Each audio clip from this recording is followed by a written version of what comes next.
Tata anyị na-ekwu maka ndị Ichie. Kedu ndị bụ ndị Ichie? Ndị Ichie bụ ndị afụsịrị wee fụọ anyị, ndị a na-akpọ ndị ancestors, comprising of ndị nwoke na ndị nwanyị.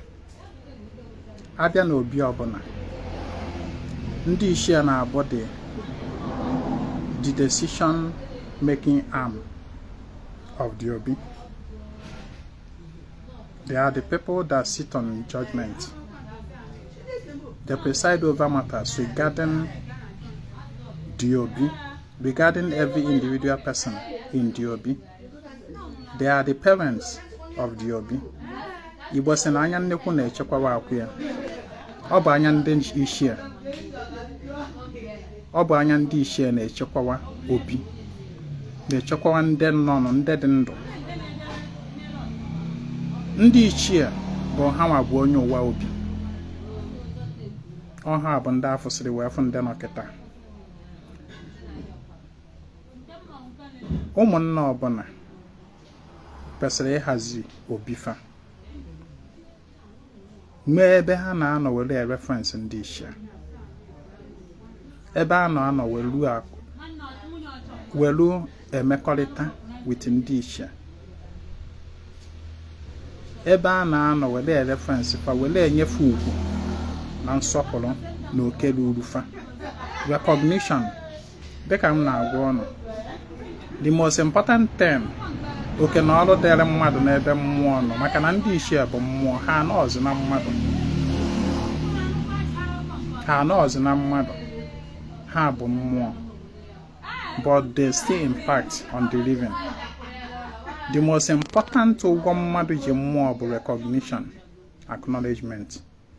The most important ụgwọ iji ndị Ichie bụ acknowledgement and recognition. Recognize them. Maka na mkpa ha na-egboro gị iburu ibu, ọgụ ha na-agbaru gị iburu ibu. O nwere ihe na-eme na ndụ gị ma ndị Ichie asaghị n'ụya.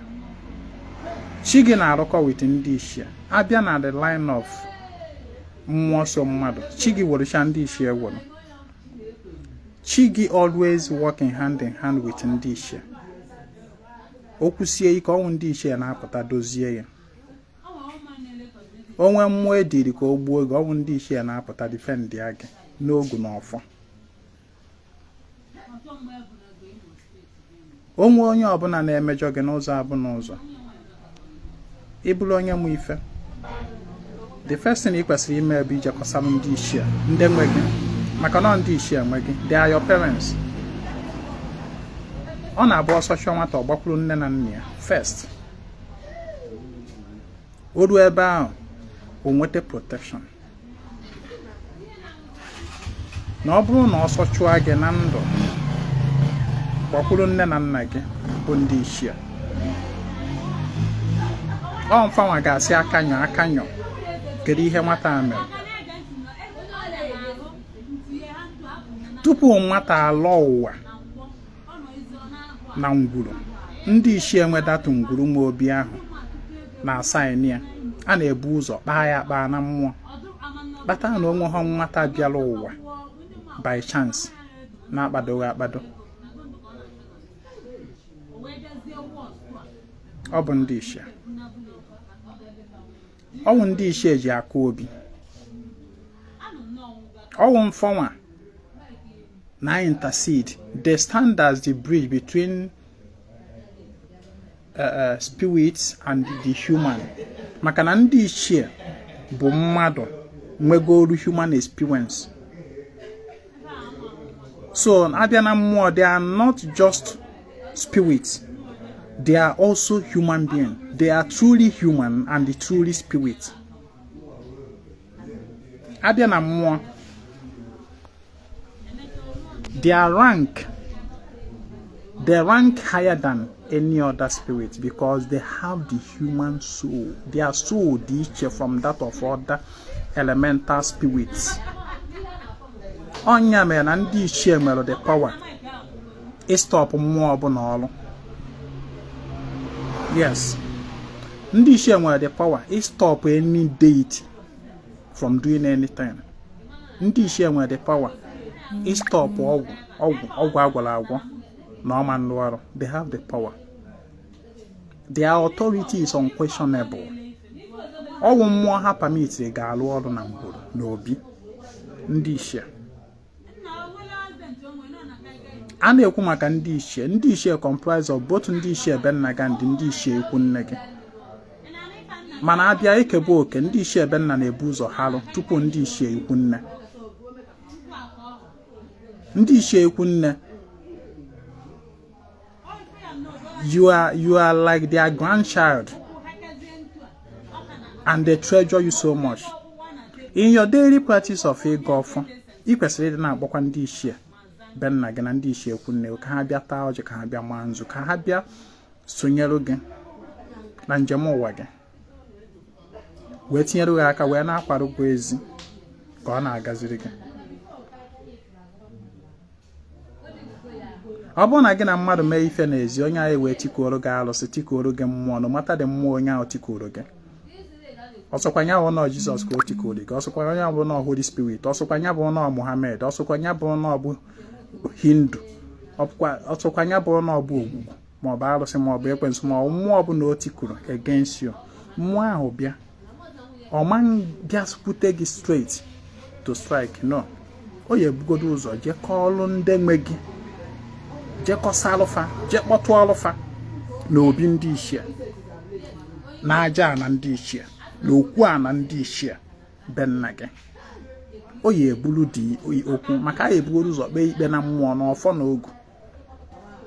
Onwe ọkwa mmụọ ọbụla nwere ike ịbịa mee gị anything without chi gị na Ndị Ichie be nna gị amahụ. Tupu mmụọ ọbụla strike ya gị from anywhere, chi gị na Ndị Ichie amarugo maka ya, and they are the one that permitted it based on pure ogu na ọfọ. So na mmụọ ahụ bịagodu, ọ bịa na obi Ndị Ichie, o wee sịrị, o wee rịpọtụ arụ Ndị Ichie fa na-ekwo ife mmafa mmerụ na ife nya bịara ọbụ ka egbuo. Ndị Ichie wee sị ya aka nya, wee nọrọgo na judgment, ekpe egodi ikpe na aja ana. Ndị Ichie agbatakwuo ma ndị ikwu nne gị, Ndị Ichie ebe nna agbatakwuo ma ndị ikwu nne ka ha bịa tinye aka, ma ndị ikwu nne nna ma ndị ikwu nne nne, ebe niile ịgbanyere mgbọrọgwụ ọkpọtasị afa ha bịa ebunyesi efe oche, anọrụ n'okwu ana wee na-eme gịnị, na-ekpe ikpe. Ikpe a na-ekpe bụ otu anyị si wee defend gị. Anya na-ekpe dị ikpe na pure ogu na ọfọ, pure ogu na ọfọ. Atụle dị ogu dị mmụọ ji wee bịa, tụlee ogu chi gị nwa na onwe gị bụ onye bekwuru mmụọ ji.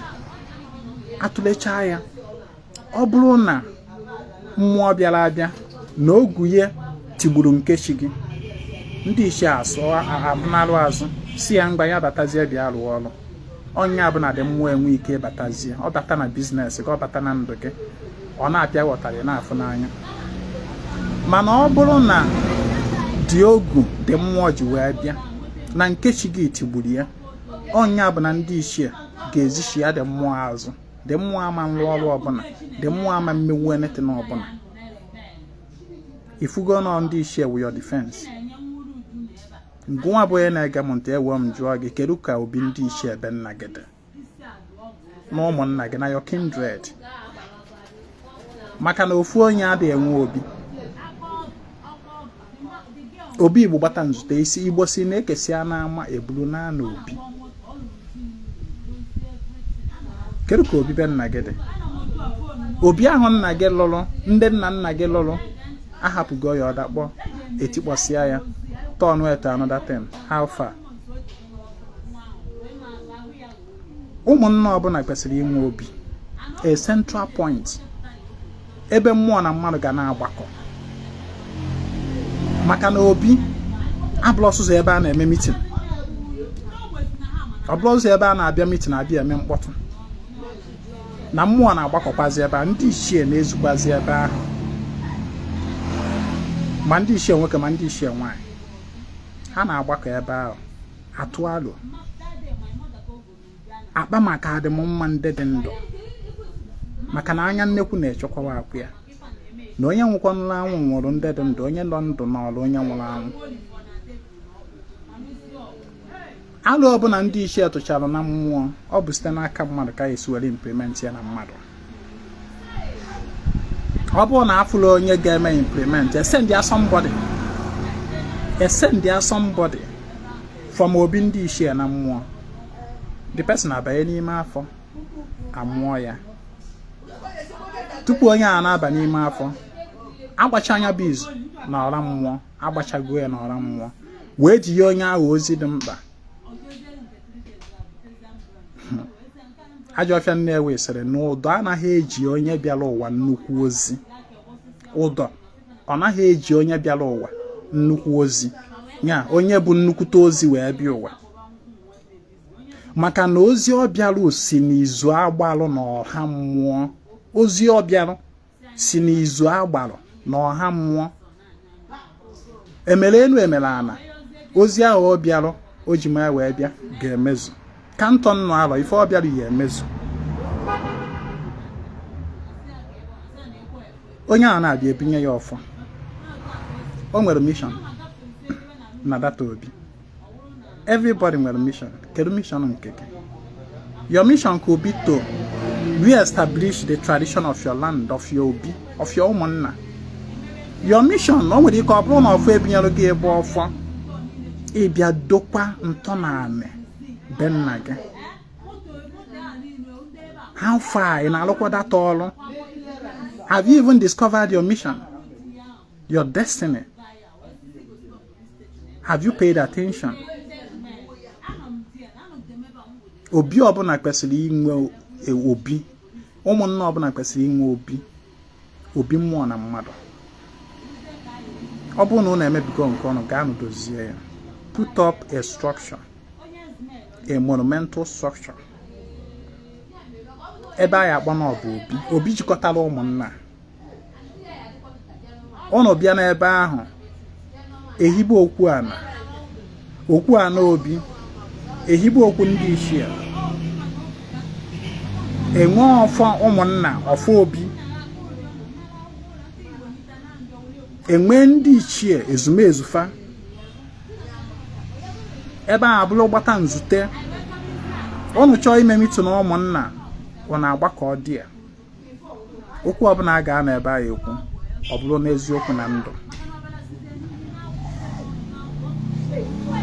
Many people, many problems. See, let me tell you, ọ bụrụ na unu nwere functional obi na be nna gị, if your business again na complain na ọda aga, whatever that is scattering that your business, whatever that is disturbing you in life, iwe were ọjị wee were nkwụ wee jee na data obi be nna gị wee jee kpesalụ ndị Ichie. Fanekwa business gị, fanekwa ife ị na-eme na ịda aghọtazi na ịma ha mmụọ ma ọ bụ mmadụ.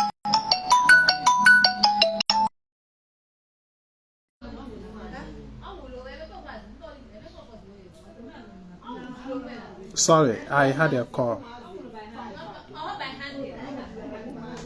So n'ihe m na-ekwu gbasatara obi, iwe jiri maka da problem dị gị na ndụ. Ọwụ problem ọmụmụ, ọwụ problem relationship, marriage, ọwụ problem about business. Iwe gaa na nyawa obi ahụ, a functional obi edokwala ọfụma. Iwe gaa dị ya wee kọsalụ ndị nwe gị that problem. Isi fafa na-ekwa na ịma ọkwa ma ọ bụ mmụọ ma ọ bụ mmadụ na-eme na business ụnụ ịda aghọtazi.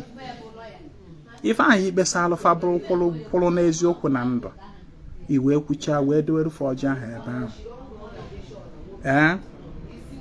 A ga-eneba anya n'ihe anyị ga-akpesa. You have reported a case and they are not going to pay deaf ear to it. A ga-eneba ya anya. Ihe amata abịara kwukere ife ọ bụ. Abịa na ndụ ga-ajụ ọchị gị. Kedu ife na-aghasara ya business ya? Kedu ife bụ ife ọ na-akpesa? Kedu mmụọ dị ife ahụ? Ya bụ mmụọ bịa ka edozie okwu. Akpọ ya bụ mmụọ meeting. Ọ bụrụ na ọgwụ agwọrọ agwọ, oye tekekwanụ ndị Ichie gị na-emebi ọgwụ. Ọ mfọ abụ ndị na-emebi ọgwụ. Achụpụ aka ohere, achụpụ dị mmụọ nọ na data ọgwụ agwọrọ. Ọgwụ agbala aka imere onwe gị. Ọ bụrụ na amoosu na-eme gị, jide ya amoosu a kee ya agbụ imere onwe gị. Ị na-aghọta? Ọ bụrụ mmadụ na-agba gị mgba iwe je besachara ndị Ichie buru ikpe jewe na be nna onye ahụ na-agba gị mgba. eji ebe a ekpecha ikpe ma onye ahụ apịawa ya ọba azụ mgbe ahụ ka ị ga-anọ wee mata na mmadụ nwere defense. Ndị Ichie wu your utmost defense. Ndị Ichie ebe nna gị, ndị Ichie ekwu nne gị. Na ihe mere ndị mmadụ ji agbakeri ana everyday akwụkwọ ụtọrọ mmadụ na be dibịa gbaa afa na n'ife cheki ife bụ na gịnị akpa ha na ana were akpa n'ọfọ edokwa ha ana edokwa ha obi o mezie ya everyday chee na ya oke ịgba afa ka problem ya ejuwe end na ndụ gị. O mezie gị chee na ọwụ oke ije na be dibịa ka problem ya ejuwe end na ndụ gị. Ị hapụ ndị Ichie nọ n'obi ị na-agbagharị ị nọ na-asụgheri nkanka asụsụ o ji ọ na-egba n'afọ ụzọ ebe 1 million mana ife na-ebe na ọka na-ebe. Why won't it persist? Ị gabụrụ n'isi injin a na-enwe isi injin a na-enwe the center of authority. Ị gabụrụ dia that center of authority ya enye order from the above, order from above. Ife a na-enye nwa nsogbu mgba nya bee order from above wee kwuo ya otu ahụ ekwuru ya ka ọ dị. Mana o nwere ike dibịa na-agbajekwu kwuo ya manya adụ niile na ndị ya ekwu ya ọ dị ile bụ ndị Ichie nọ n'obi maka na mfe anwe gị mfe ahụ dị onwenu na-eke mfe ahụ nwe ndị nwe the highest authority over your life. Ọ bụrụ oke dị na-agbagheri from here to here nwanne m na-abụ ọnụ ga-anụ dozie obi bụ ọnụ ga-anụ dozie obi ma ụmụnna ọnụ.